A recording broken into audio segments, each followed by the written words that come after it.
Hey, good morning guys, it's Daryl over at DJ's Workshop. Today we have a cool January morning. It's about 27 degrees outside. Today we're going to be working in the garage as opposed to the workshop, just because I have the vehicle in here. It's a little smaller, easy to heat. Normally I would have the wood stove going out in the workshop, but we're just going to work in here today. Today's project, we're going to put a windshield in. And that's phase 2 of enclosing the cabin. We've already got the back window in, you saw in the last video. We're going to do the windshield today. I do have a wiper to install on it, and I do have a washer pump to put in too. The next step is going to be putting the doors on. I'm still waiting on those. But let me show you what I'm using for a heater in here. I'm about ready to fire it up. That's why it's still cold in here, but let me show you what I got. Okay, so I ended up picking up this heater here. It's a big buddy. It's a dual propane tank heater. You have a tank on this side, one on the other side. Alright. It does have the ability to hook in, one of the bigger tanks with a hose. I actually tried using that, but for some reason it didn't want to stay running. I don't know. So I went with the 2 propane tanks, and it's nice because it's portable. You can carry it around. And basically the way it works is you have a pilot here. So you light the pilot, you let that run for a second. And then you have a low, medium, and a high. Low and medium runs one side, high runs both sides. So you can see that fires right up, and it's going to start getting hot in a second here. There is a fan on here also. There's a couple of D batteries. I think actually 4 D batteries that go into this thing. And it's got a little fan that'll push the heat out even more. So we're going to put this on high for now, let it warm up in here a little bit, and then we'll turn it down as it warms up, and we'll get started on the windshield. Okay. So I opted to go with a Kolpin windshield. There's a bunch of different choices out there. I just like this one. It's got a nice metal frame to it. It does have the vents that you can open, when it gets warm out, so it lets some fresh air in. It's kind of cool. It has one on either side. It does have the spot here for the wiper, which I will be installing.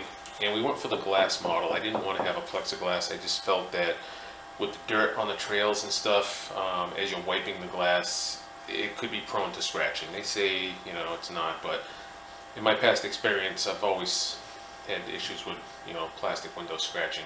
So we went with the glass one. We got a weather stripping that we got to put on here. Comes with it, and that'll seal it. This is the weather stripping here. We're going to wrap that all the way around. And then we have some clamps that are going to secure it. So these are the clamps that go onto the A-frame bars, and then they're going to clamp onto here like this. So first thing we'll do is we'll get this weather stripping on, and then we'll get it positioned on the windshield and get it bolted up. So the first thing you're going to do is you're going to put this gasket on, and they actually supply you with a really nice gasket. It's very soft, very pliable, and it basically just fits right on the edge here. So you just push it down all the way around. I'm going to leave the split at the bottom. This way, if any water travels, it'll be able to come out this slit, okay, instead of just puddling up on the bottom there. So you basically just want to run it all the way to the end here, and then try to get it as tight as you can, so you get a good fit there. So let's see if we can get a nice tight fit here.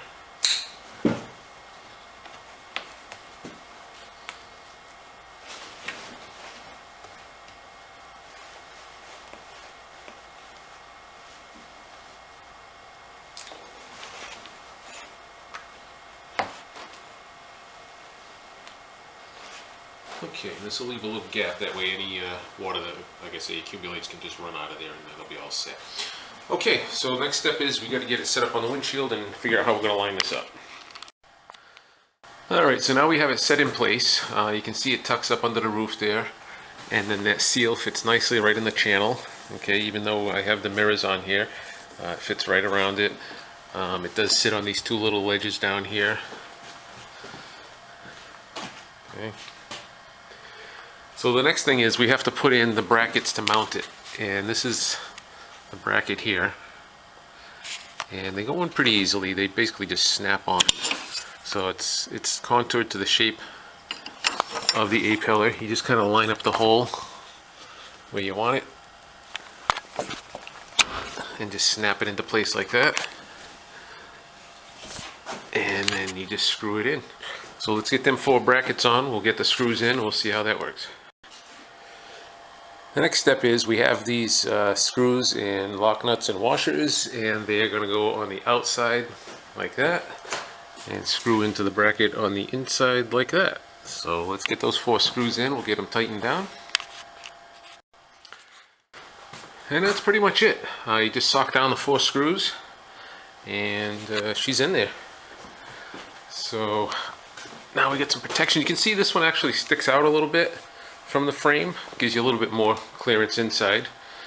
Like I say, it does have the cold air vents in the summertime. You can open those up. So I think that's going to dramatically help in keeping warm inside the cabin here. We're just going to wait on the doors, like I said, and now we'll see if we can go ahead and get this wiper motor installed. I am waiting on some wiring harnesses, so I don't know if I'll be able to do the whole thing. This is where the washer tank's going to go. I just kind of have it sitting there at the moment. I've got to wire that all up too. So let me see how far I can get with this today, and we'll go from there. So here's the motor that we're going to be using. It's got an on-off switch built right into it. I will provide a link for that. Okay, so it's going to go through the windshield on this stud here and then secured with this here. We do have some wiring and a switch. I believe that's going to be for the washer because it's a momentary switch, and we do have an on-off switch on there. We have some hosing, and I have the connector for the bus bar. Comes with a new wiper, and it's got the protective sleeve on it. Alright, let's get that mounted up on the windshield and see what's next.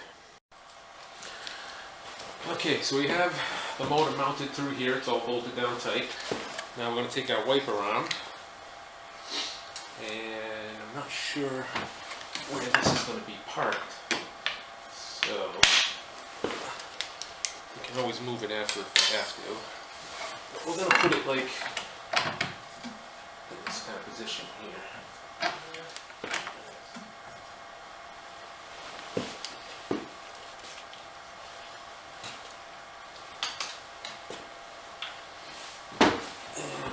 Little nut on here.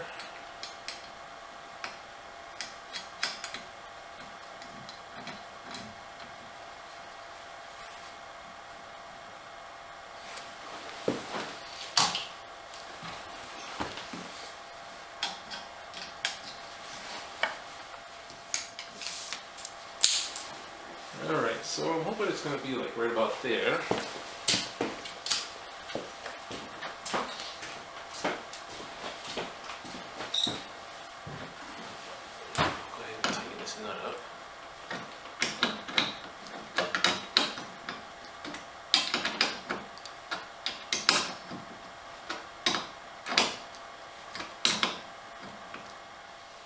Okay, so once we get the power hooked up, then we can find out whether this thing's going to swing left or right, or which way it's going to go, but we'll leave it there for now. And now we just got to wire it up.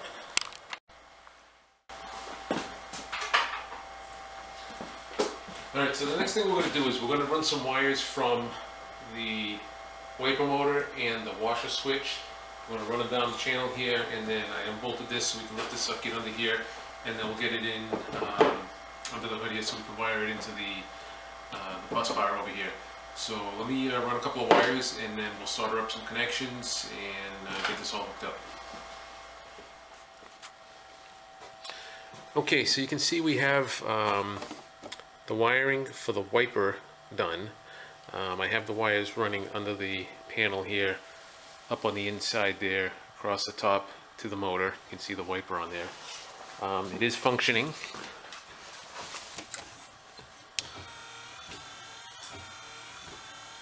So that part's all set. I do got to get another switch for the washer. I don't like the one they gave me. It's pretty cheap. So I'm going to replace that with another one. And we're going to hook up the washer to that one. I did mount the bracket down here for the tank. So I got to run the washer lines and the nozzles. I'm probably thinking I'm going to mount the nozzles. There's two of them, one on either side. That way, actually though, the wiper only works on one side, so maybe I'll only run one washer.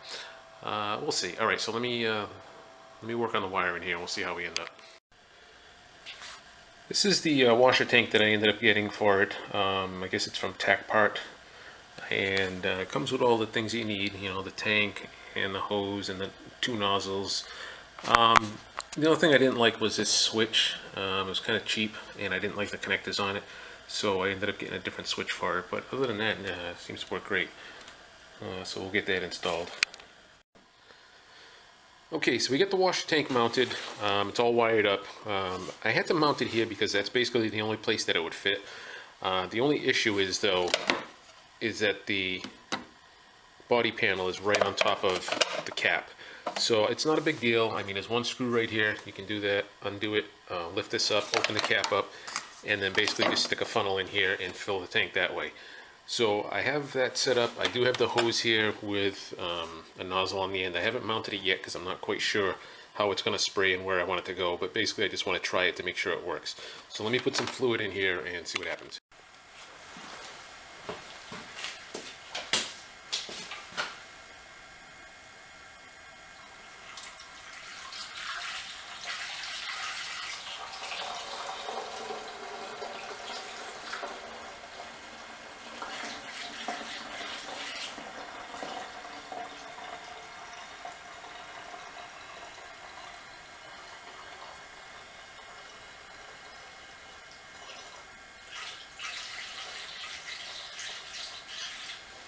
Okay, got a full tank. I mean, I'm thinking that's going to last a while.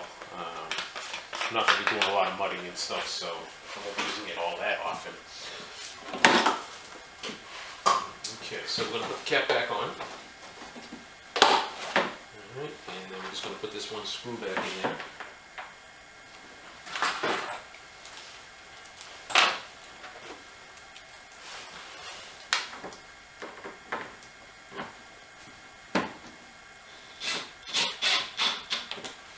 That's it. Okay, so it's not a big deal. Alright, now, I'm going to see how this thing's going to work here.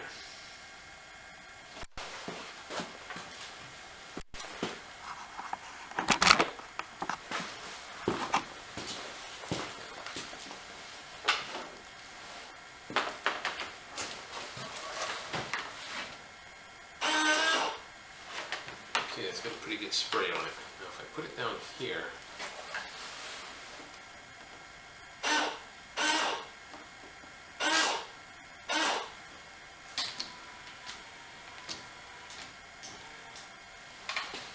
alright, so I can't mount it flat because it's going to hit the metal here. I'd have to tilt it up, or I could possibly mount it on here.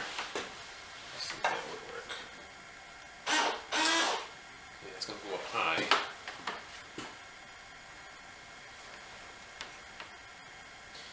Alright, I got to think about this one for a minute. Okay, so I decided I'm going to mount it right over here and let it spray this way. So let's make a little hole here for this.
gonna fit there.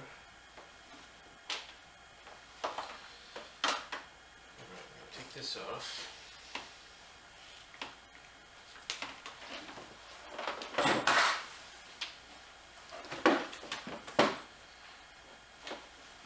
Alright, we're gonna run the line up through there, so take this screw out like we did on the other side. Give us access under here. And take this line and I'm gonna run it all the way down over here. Tuck it in as much as I can. And then it's gonna go under the windshield like it did on the other side for the wiring. Let's sneak that up in there.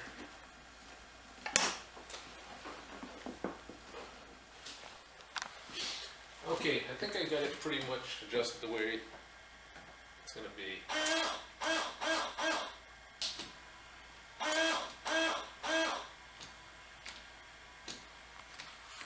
Okay, I got to tidy this up a little bit more, but I ran the hose and then I ran it up under the panel here, went right through here, came out the back side, and then connected it right to the nozzle.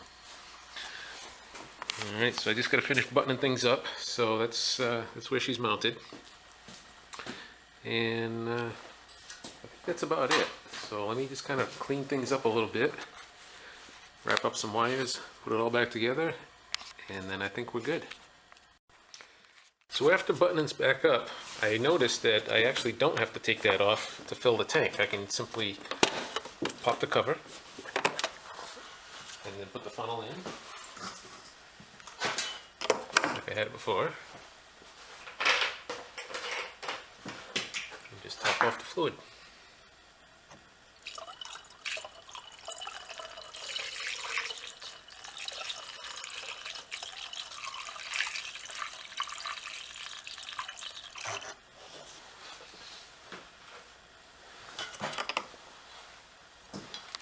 And that's it. Let's put the cover back on. So that's good. I don't have to remove everything, and tank's in a good spot. So let me just button this up and we'll wrap it up. Alright guys, so that's going to wrap up this episode. Got the windshield in, got the wiper going, got the washer working. Really nice upgrade to this this rig. So next thing is going to be the doors once those get here. And we've got a nice light bar we're going to be putting on the front, so we'll show you that one. So if you like the video, give a thumbs up, give a like, give a share, and if you have any questions, any comments, leave them below, and I'll catch you on the next one.